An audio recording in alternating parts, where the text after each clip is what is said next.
stuck in all your sorrows, like a message in a bottle. Do I stop to know tomorrow?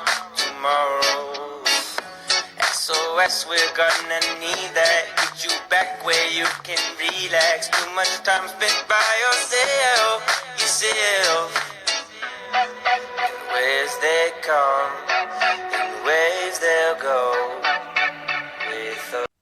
Assalamualaikum warahmatullahi wabarakatuh. Saya Trisha Malaya Wahyuni dari kelas 9H dengan nomor absen 31.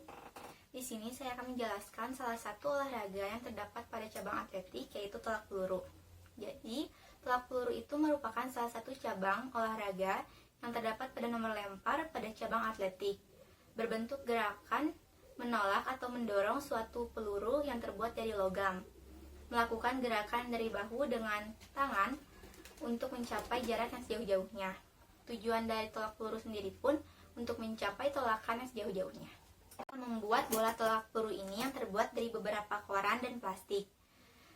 Tolak peluru pun memiliki teknik dasar seperti teknik memegang peluru. Teknik ini dilakukan dengan memegang bola peluru oleh jari-jari tangan di telapak tangan bagian dalam. Sebelumnya, letakkan peluru di tangan bagian atas atau ujung jari seperti ini. Saat menggenggam, jari-jari pun harus direnggangkan. Jari tengah, jari manis, dan jari telunjuk harus direnggangkan agar dapat menahan sisi belakang dari bola. Sedangkan ibu jari dan jari kelingking diletakkan di samping bola tolak peluru agar menahan bola agar tidak menggelincir ke arah luar maupun dalam. Lalu yang kedua ada teknik meletakkan peluru. Teknik ini dilakukan dengan meletakkan peluru yang sudah digenggam tadi di bagian batas leher dengan pundak atau bagian bawah telinga seperti ini. Yang ketiga ada teknik awalan. Teknik ini dilakukan dengan memposisikan kaki kanan di depan dan posisi kaki kiri dibuka dengan selebar bahu. Lalu, bola yang sudah digenggam tadi pun diletakkan di bagian batas leher dengan pundak atau bagian bawah telinga. Dengan posisi tangan kiri diletakkan di depan dada dan ditekuk sedikit. Lalu, tumpuannya pun berada pada kaki kanan sehingga badan dibungkukan sedikit condong ke arah kanan. Lalu yang terakhir ada teknik menolak peluru. Teknik ini dilakukan dengan menarik siku serong ke belakang bersamaan tubuh ditolakkan ke arah tolakan. Lalu dorong pinggang dan pinggul ke arah depan. Pandangan lurus ke arah depan dan dagu sedikit terangkat. Tahap yang terakhir pun peluru harus segera mungkin ditolakkan dengan pandangan ke arah tolakan. Pun terdapat peraturannya. Yang pertama, pemain diperbolehkan masuk ke dalam lingkaran tolak peluru dari sisi mana saja, tetapi biasanya pemain memasuki lingkaran tolak peluru dari sisi belakang dan samping. Yang kedua, pemain diperbolehkan memakai alat pelindung di ruas jarinya selama pertandingan.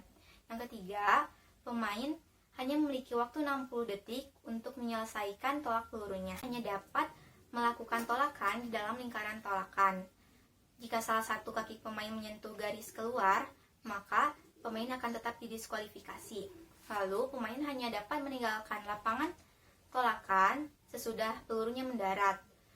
Juga, pemain hanya dapat meninggalkan lapangan melewati sisi belakang. Lalu, ada beberapa peralatan yang dibutuhkan dalam permainan olahraga tolak peluru ini, seperti alat pengukur, bendera, peluit, dan bola peluru. Bola peluru ini pun memiliki ketentuannya, seperti pada bola peluru junior putri memiliki berat 3 kg, junior putra dengan 5 kg, senior putri dengan berat 4 kg, dan senior putra dengan berat 7,25 kg. Memiliki dua gaya. Yang pertama, gaya ortodoks. Gaya ortodoks ini disebut juga dengan gaya menyamping, yang dimaksudkan menyamping dari garis sektor. Memasuki lapangan tolakan dari sisi belakang dengan peluru dipegang seperti teknik memegang peluru. Tangan yang sudah memegang peluru diletakkan di bagian bawah telinga samping leher dengan posisi tangan kiri diletakkan di depan dada dan sedikit ditekuk untuk menjaga keseimbangan. Lalu posisi badan pun harus menyamping dengan kaki dibuka selebar bahu. Sedangkan kaki kanan harus ditekuk. Yang perannya sebagai tumpuan Dan tahap terakhir dari gaya ortodoks ini, badan harus condong ke arah samping. Yang kedua ada gaya O'Brien. Gaya O'Brien ini disebut juga dengan gaya membelakangi garis sektor. Walaupun dari pelaksanaannya, gaya O'Brien dengan gaya ortodoks hampir sama. Dengan badan agak condong ke depan, dengan posisi tangan yang memegang peluru diposisikan di bagian bawah telinga samping leher, dengan tangan kiri sebagai penyeimbang yang diletakkan di bagian dada dengan sedikit ditekuk. Pelaksanaannya pun kaki kiri akan melangkah mundur diikuti dengan perputaran badan yang akhirnya kaki kiri akan menjadi tumpuan. Tahap terakhir pada gaya O'Brien ini, tolakan peluru ke arah depan atau ke arah tolakan dengan sekuat tenaga dengan arah pandang ke depan. Terima kasih. Sekian dari saya. Wassalamualaikum warahmatullahi wabarakatuh.